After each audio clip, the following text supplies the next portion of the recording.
Good morning, church. It's a nice, cool morning, lots of rain. So we are thankful for the rain. We know with the rain comes inconvenience. We can't travel as we usually do. But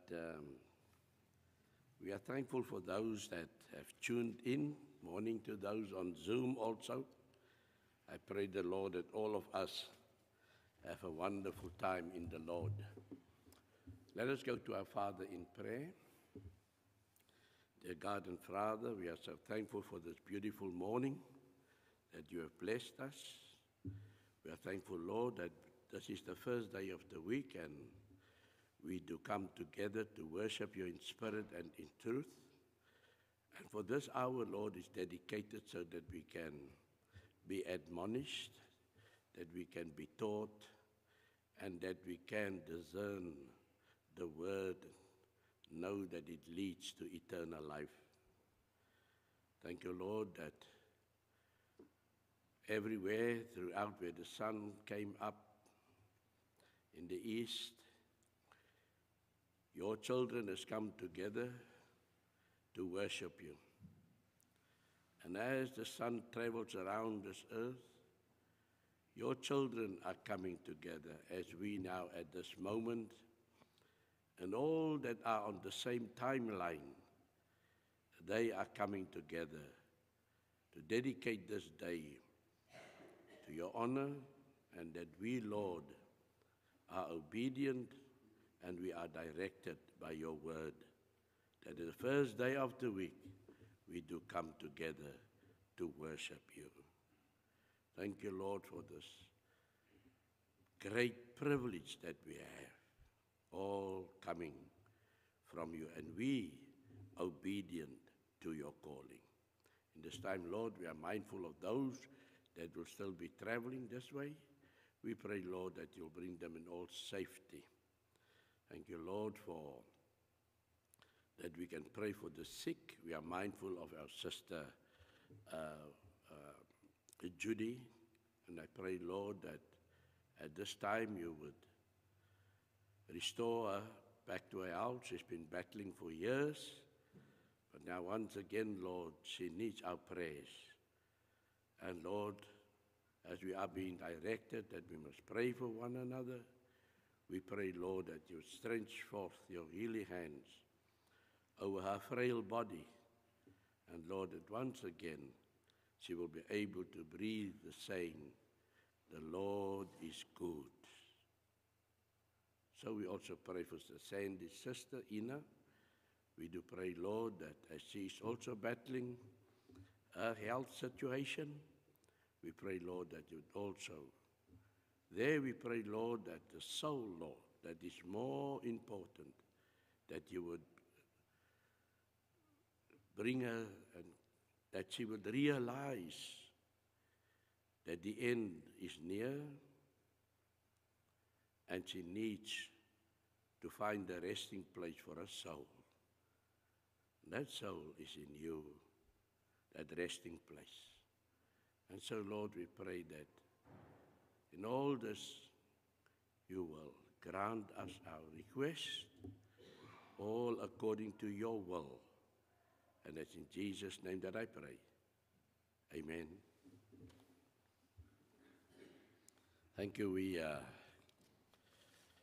still in the book of Daniel, and we started up last Sunday with 6 conflicts with positive results. And we have done the first 3, and if you just can recap again, the first one was the abstinence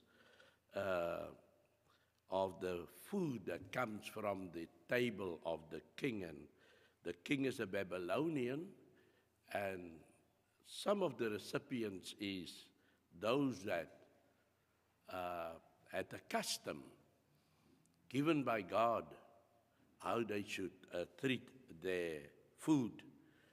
And so Daniel and his friends abstained.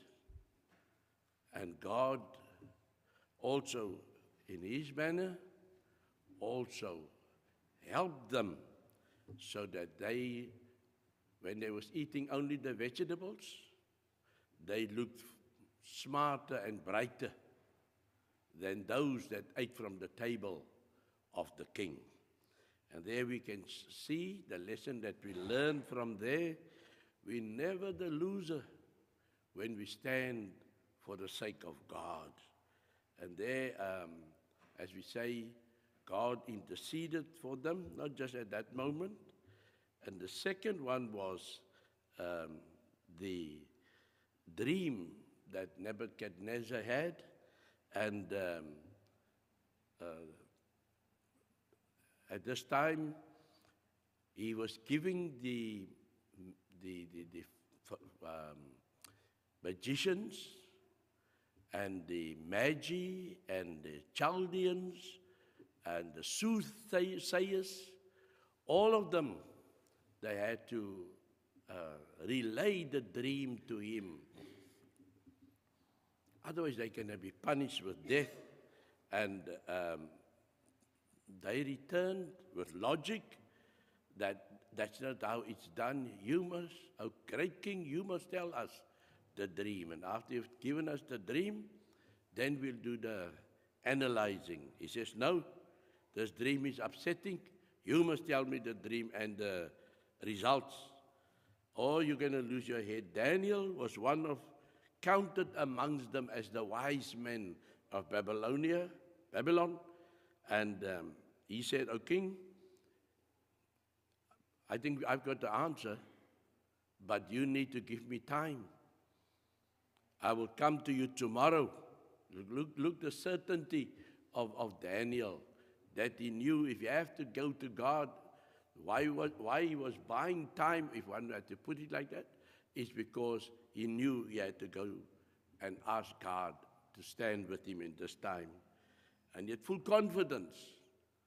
And so we've asked his friends, we need to seek God's presence. And then God gave them the answer, and he could say, "Oh, great king, you are the head. This is what you have seen, a statue or an image with 4 types of metal, gold, silver, bronze, and iron. And this is the result." Now, there we can see that divine wisdom won over, one can actually say, falsehood. And then we had the third one was where Daniel's 3 friends, Shadrach, Meshach, and Abednego, was put into the furnace because they did not obey the call to bow down to a golden image. And what is outstanding of good report is that they could say, "O king, even if God does not come to our aid, if you have to put us in that oven and we have to succumb, and we die in that furnace, even if that is the results, there's no more Shadrach, Meshach, and Abednego, so be it. We're not doing this to save our life. We are doing this because we are obedient to the call of God, that we stand for him. So, O king, even if it doesn't work out, we are the winners because we obeyed God." And what happened is that this king then saw there were 4 men. Didn't we put 3 men in the oven? Yes, there were 4 walking. And when he called on them to come forth, the Bible says not even a hair on their head was burned, not their clothes smelled to smoke or anything. That is challenging. And so that is the third one that we did of the 6. And so this morning we continue with it, and we are now in chapter 4, and we find here it is this great pride of this King Nebuchadnezzar. He went to he promoted Shadrach, Meshach, and Abednego. The last verse of chapter 3 says, Then the king promoted Shadrach, Meshach, and Abednego in the province of Babylon. Now we see that this king gives all honor and glory to the Most High God. It says, to all peoples, nations, and languages that dwell in all the earth. Now he is at this moment the ruler of all the earth, the known world. He says, peace be multiplied to you. I thought it good to declare the signs and wonders that the Most High God has worked for me. How great are his signs and how mighty his wonders. His kingdom is an everlasting kingdom, and his dominion is from generation to generation. Spoken like a true believer in God. And we find that though, here is where, if I have to say it, lip service. It's lip service. There's some people that can acknowledge God in all his ways, yet their heart doesn't belong to God. And this king, he was just saying smoothing words. And then verse 4 say, I, Nebuchadnezzar, was at rest in my house and flourishing in my palace, and I saw a dream. Now, once again, he had a dream, and then he dreamt of this mighty tree. So it grew from the ground, from the earth, and it touched heaven. Its animals can lay in its shade. It was a providing tree. It gave fruit for all the people. It was a tree that could give life to people. The birds of the air can make nests. It was, one would say that this was a tree that was, I'm looking now for the English word, but anyway, it provided for everything. But then he heard a voice. He says, in this vision, I saw a holy one coming down. This is now in verse 13. I saw in the visions of my head while on my bed, and there was a watcher, a holy one, coming down from heaven. And he cried out and said, chop down the tree. Now this tree was so versatile. That's the word that I was looking for. The tree was so versatile. It was a great need. And here this watcher, a holy one, say, chop it down. Well, if you chop it down, what will happen to all the provisions that he provided, those that was fed from it, that benefited from this tree? If you chop down it, then everything will die. And then he was again disturbed about this dream. He called again his wise men, and the wise men could not analyze his dream. And yet he had to call Daniel again to come and help and to analyze. Now here they call his name Belteshazzar, the Babylonian name, which means that he is almost like a god, one of the Babylonian gods. And then he tells him, this tree, in verses 22, it is you, O king, who have grown and become strong, for your greatness has grown and reaches to the heavens, and your dominion to the ends of the earth. Almost like the same, that, O great king, you are the head of gold. Babylon the Great. And this is again, he addresses him, you are that tree. And he says in verse 23, and inasmuch as the king saw a watcher, a holy one, coming down from heaven, and saying, chop down the tree and destroy it, but leave its stump and roots in the earth, bound with a band of iron and bronze in the tender grass of the field. He says, this watcher, leave the tree. That is just to say, whatever is going to happen, you are not going to lose your royalty. You are not going to lose your kingship, but something is going to happen to you.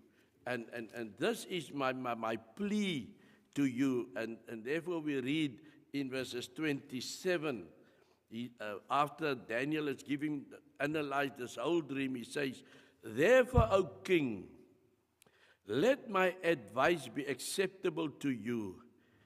Break off your sins by being righteous, and your iniquities by showing mercy to the poor. Perhaps there may be a lengthening of your prosperity. Now God, in His wisdom, He pleased unto us that we must be servants and obedient servants, and we must follow all His precepts and His commandments and so. But there is a reward in it, that He will give us eternal life. And so in this sense also, Daniel is pleading to the king and said, I have given you now by the heavenly wisdom what this tree actually means. It's a message that's come from on high. And as I said in the beginning of chapter 4, we read there that he praised the God Most High. And I said it seems like lip service, because once again, God is working with him. And yet Daniel is pleading for him. Perhaps there may be a lengthening of your prosperity.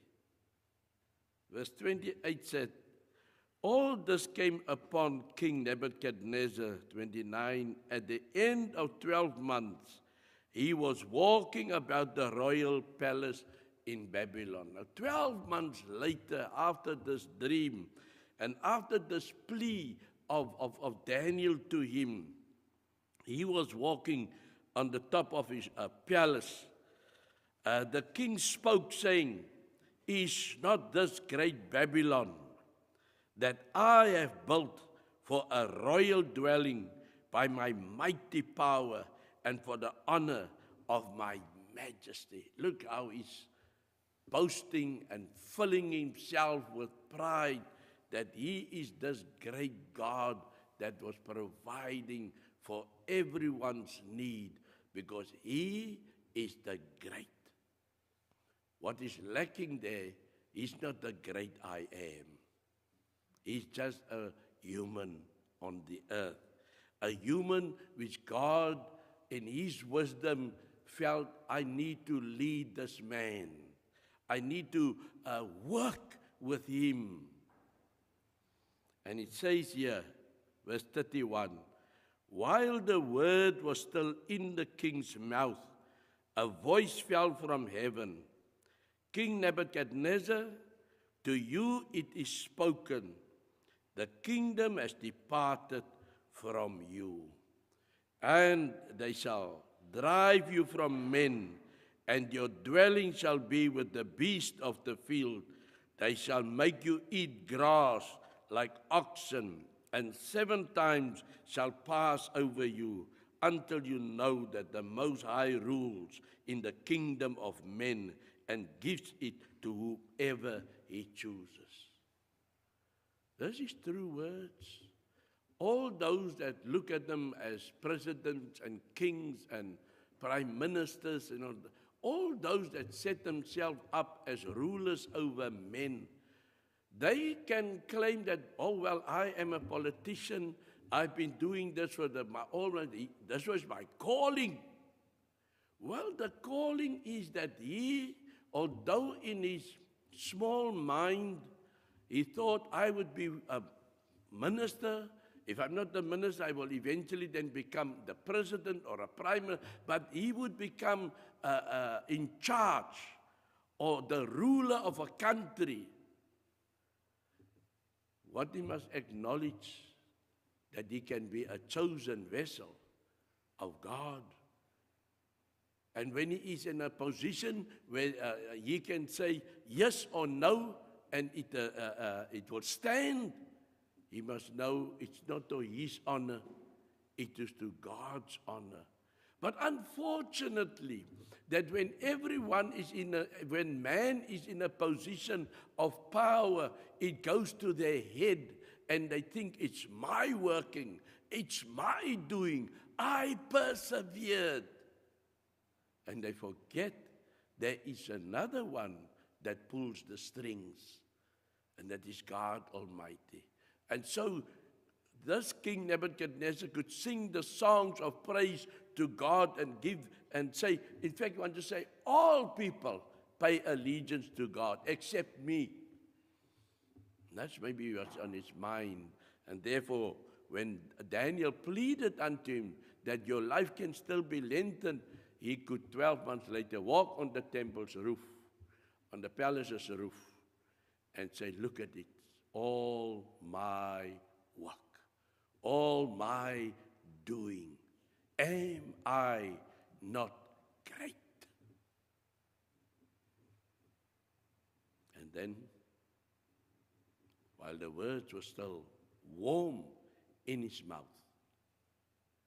God's word or commandments came through. He had to leave the palace and go and graze outside like the animals for 7, is it 7 years? Is it 7 seasons? But it does say it is 7 times shall pass over you. And so for a while, he had to be an animal. But the time, as God requires, he's got, when he punishes you, he's got a time of reprieve. He gives you another time.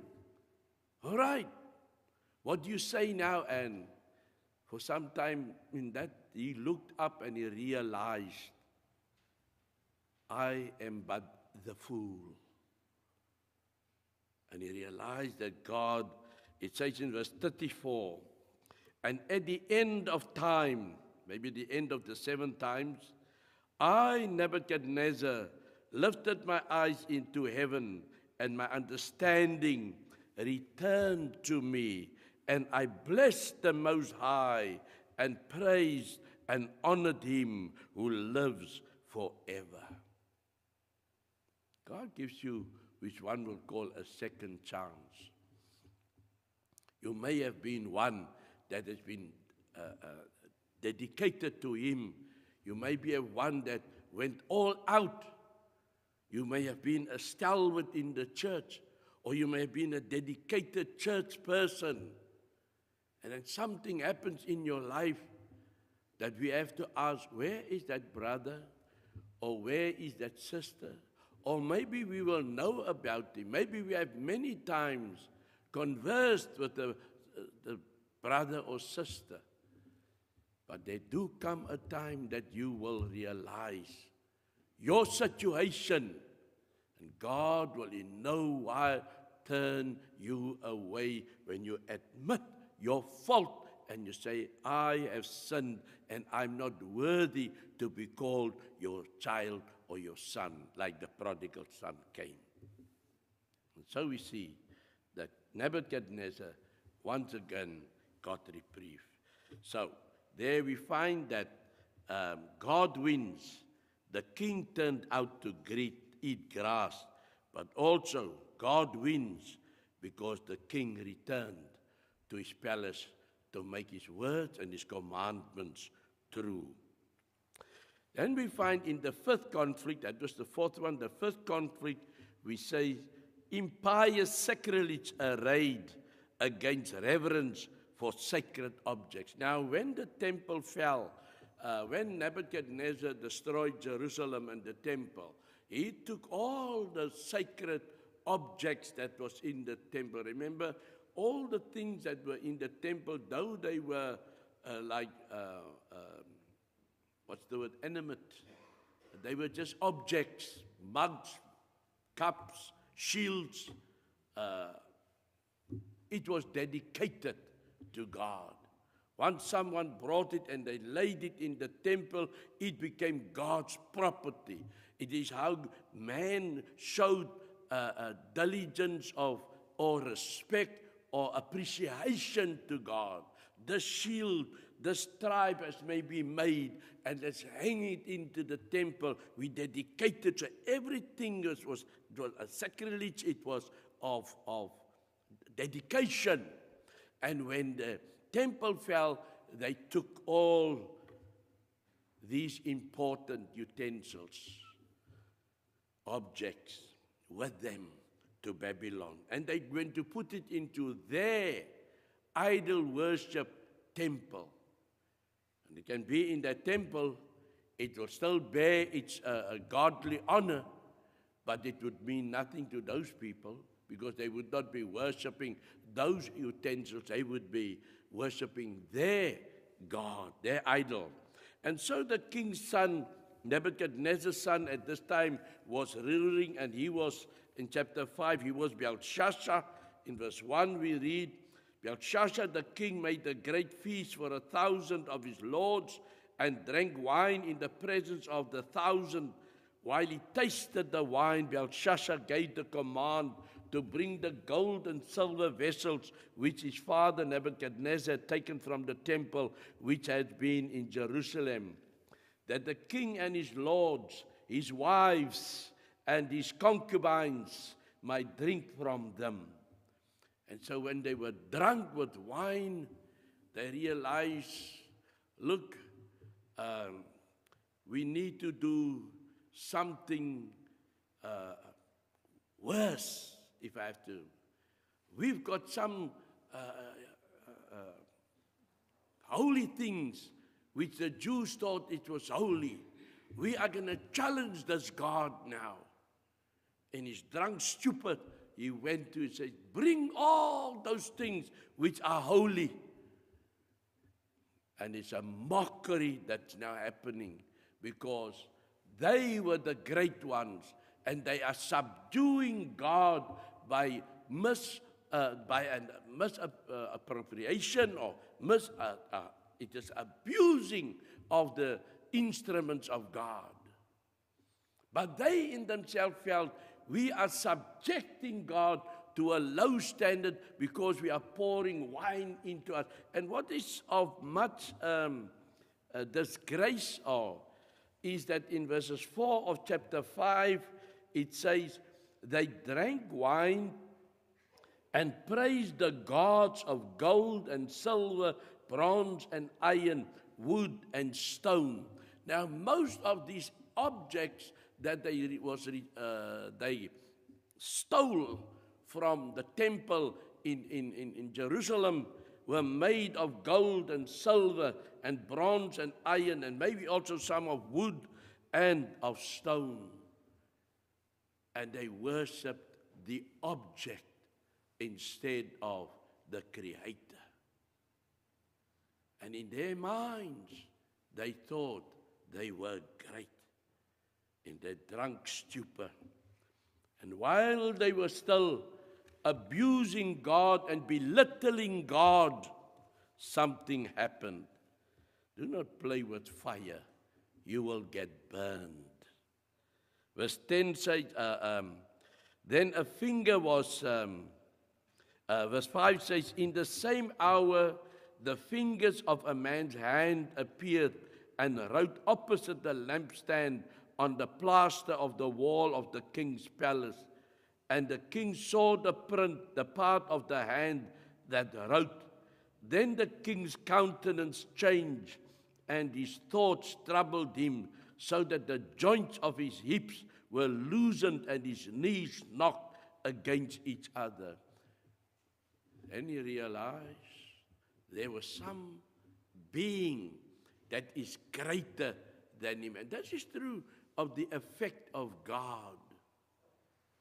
That is true of the effect. When one preaches and teaches the word of God, then the Holy Spirit goes along with it, and it will work with the spirit of the person that's hearing. So if I just have to take an simple example, you take water, and you all know what is enos. And you take that little enos and you throw it, then immediately there is a reaction. And it's the same way. The word of God, when it is preached in truth, and you have a listening ear, one that wants to listen, not just listening like Nebuchadnezzar just listened and then developed his own thoughts, discarding it. Now, when you really listen, the Holy Spirit works with you. And here, this man, he knew, because when it says here in verses 10, when he was so afraid, the queen, because of the words of the king and his lords, came to the banquet hall. And the queen spoke, saying, O king, live forever. Do not let your thoughts be trouble you, nor let your countenance change. There is a man in your kingdom in whom is the Spirit of the Holy God. So this queen knows already must have been his mother, still alive after the king Nebuchadnezzar maybe have passed on. And they have been brought up in the knowledge that King Nebuchadnezzar at one time was in serious trouble. But the God of the Most High, the Holy God, interceded. They know about it. They wrote up all happenings. But he felt those are only words. Those are just history. And it is past. I will do as I pleases. So there he take after his father, Nebuchadnezzar, I'll do as I pleases. But God is a reckoning master. And he put that hand there and he saw that. And immediately, this is extraordinary. This is not of this present life. This is something beyond us. Therefore, we realize God. That is what God does. That's what the Spirit does. When the Spirit tells us and works with our inner self, listen to the words. God is not to be mocked. Just that what you sow, you shall also reap.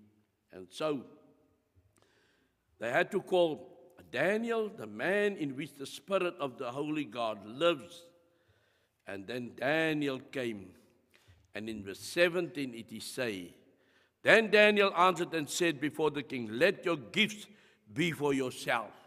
Because he says, to the one that will help me out of this, I will give. I'll dress him like a king.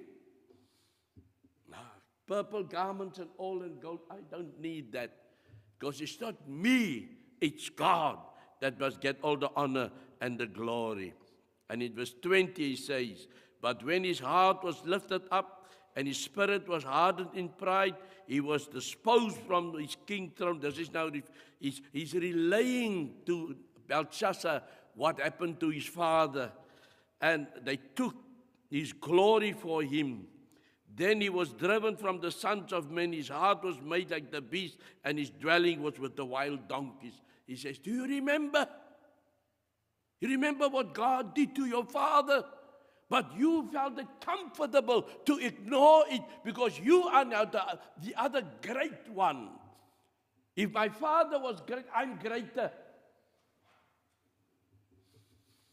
Makes me think of Rehoboam, Solomon's son, when he also tended to harden his heart. You'll always come second best. And so we find that Daniel now is telling him, you misbehaved. And you have, in verse 23, 24, let me see, 23, he says the third part there, and you have praised the gods of silver and gold and bronze and iron, wood and stone, which do not see or hear or know, and the God who holds your breath in his hand and owns all your ways, you have not glorified. So he brought it to him. You exchange your pleasure by abusing God, the one that gives you the breath. You have your life to be thankful to God. Therefore, the hand was writing many tekel upharsin, which means, in verse 26, it says, this is the interpretation, many, God has numbered your kingdom and finished it. Tekel, you have been weighed in the balances and found wanting. Paris, your kingdom has been divided and given to the Medes and the Persians. As we continue reading, that same night, he perished. His kingdom was taken over by the Medes and the Persians. Don't play around with God. As we were doing the New Testament world with the students still last on Thursday, those that were worshiping idols mocked the Christians. Where's your God? We have got a God that we can touch, that we can see, that we have proof of. Here is our God. He's standing here in our temple or wherever, maybe on the street also there's a little God or something. We can see it as proof. And they mock the Christians because they have an unseen God. He's unseen, but he's alive. He's unseen, but he's well. He's unseen, but he is there. And that is how our faith is built, to believe that which we have not seen, unbecoming them that was worshiping that which they can see. And as Daniel says here, that has which do not see or hear or know. But we believe a God who holds our breath in his hands. And so that was the end of Nebuchadnezzar. And so we come to the sixth one. 6, between malicious plotting and the providence of God over the saints. And here we find that Daniel has been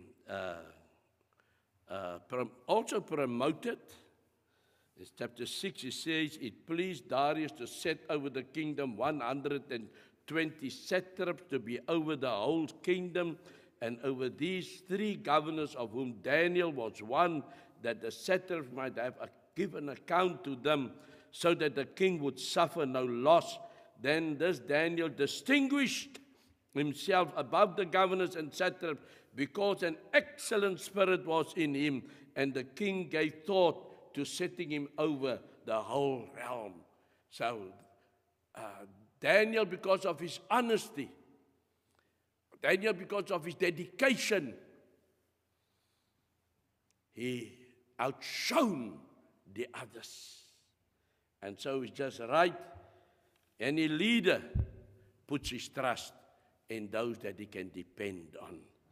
And so we see in verses 5, then these men said, we shall not find any charge against this Daniel unless we find it against him concerning the law of his God. We need to make Daniel fail because we have a plan in mind. We want to, this great man, because he's outshining us, we must make him fall. And this is what happened in the political world today also. Even in the church world today, they make a man fall. And so these men came together. We shall find a way, but we must. And then they went to the king and said, oh, king, you must sign an edict. That no one, you must make a royal statute, and to make a firm decree that whoever, I'm reading down verse 7, Whoever petitions any god or man for 30 days, except you, O king, shall be cast into the den of lions. So they even prepared the punishment also, the den of lions. Fear. Well, Daniel has got the same spirit in him as Shadrach, Meshach, and Abednego. That come what may. We do not worship God just because we want to have prosperity, just because we want providence. We worship God because we give Him allegiance. I owe my life to Him. This breath that is in me does not belong to me. It belongs to the giver, God. It's His possession. He's the one that says, breath of life, or return to me, breath of life. It's in His hands. And so these men made the government, the king sign his decree that all the people must pay allegiance for 30 days to him.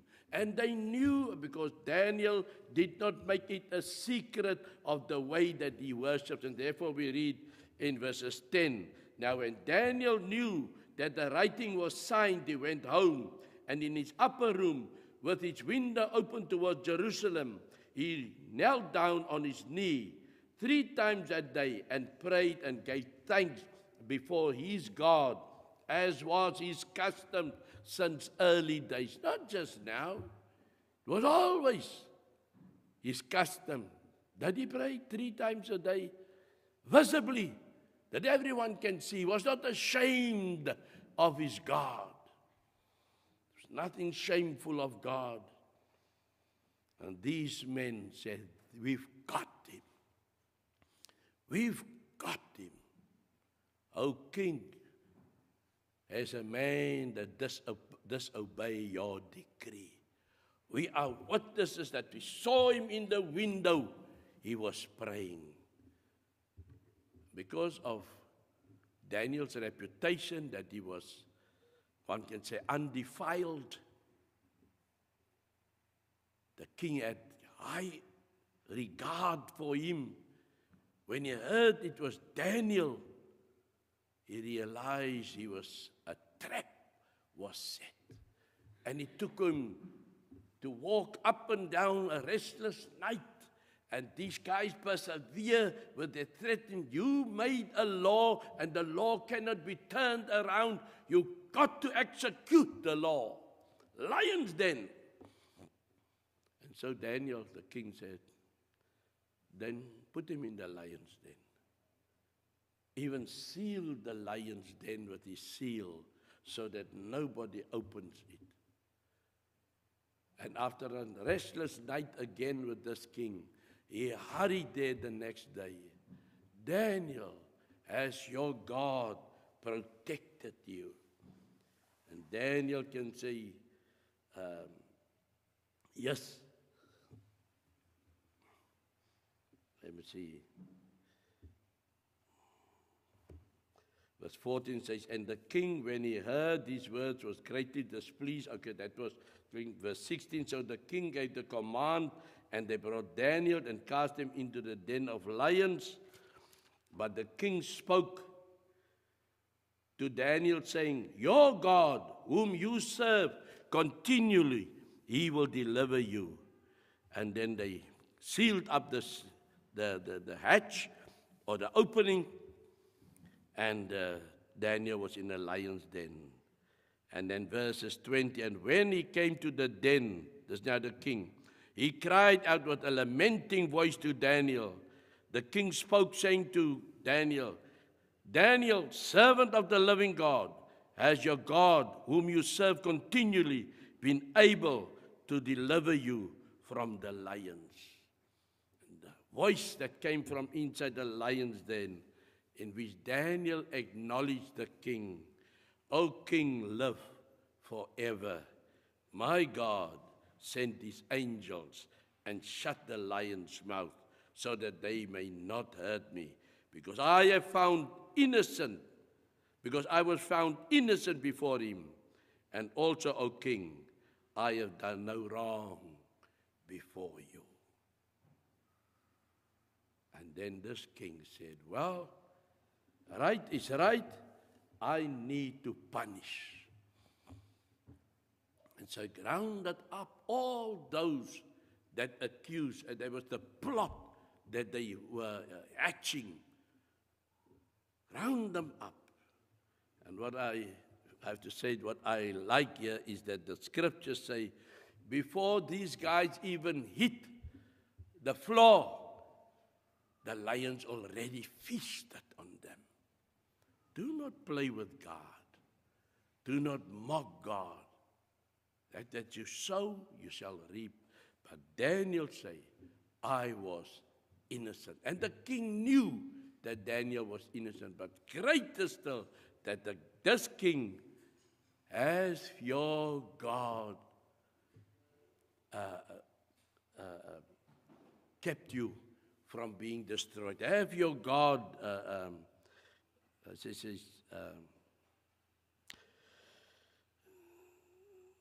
trying to say, what is the words of the king? The king spoke Daniel, saying, Daniel, servant of the living God, has your God, whom you serve continually, been able to deliver you from the lions? Yes, sir. Yes, my God lives forever. And so we find that in this, the sixth conflict of the book of Daniel, that God is great. God is the one who needs to be served, to be worshipped. And I can call on the church this morning, even on those that are also on Zoom. We've had in this 2 weeks, in the book of Daniel, 6 conflicts with positive results. It must leave us with this. I will not be neglectful in my worship to the great God Almighty. I will serve Him in humbleness. Even if there on earth is nothing in it for me. It is not that I will, because I am a Christian, I will receive every week 100 rand. No. As long as I have as long as I know in my assurance, I worship in spirit and in truth. And I just want, in conclusion, read Hebrews and chapter 11, where it speaks of the faith, and verses 6, in which it says, but without faith, it is impossible to please Him. For he who comes to God must believe that He is, and that He is a rewarder of those who diligently seek Him, in my way also, serve Him. So let us serve the Lord, because our reward is due when we are no more, or when Jesus are on the clouds to come and fetch His own. Let us pray. Heavenly Father, we give you thanks that we could have been taught through your scripture by the examples of men that was testifying and living for you in the midst of a crooked world. And so, Lord, even today, we are also in the same situation. We are also living in a world which very little honor is given to you. But help us, Heavenly Father, give us the strength that we will persevere in this time, for our reward will be one day. And so, Lord, peace be upon you. I pray that you will search our hearts, that we will continue in spirit and in truth. Lord, bless the service that will continue after this Bible study. Everything we do, in word or in deed, may it be a pleasure for you. In Jesus' name, amen.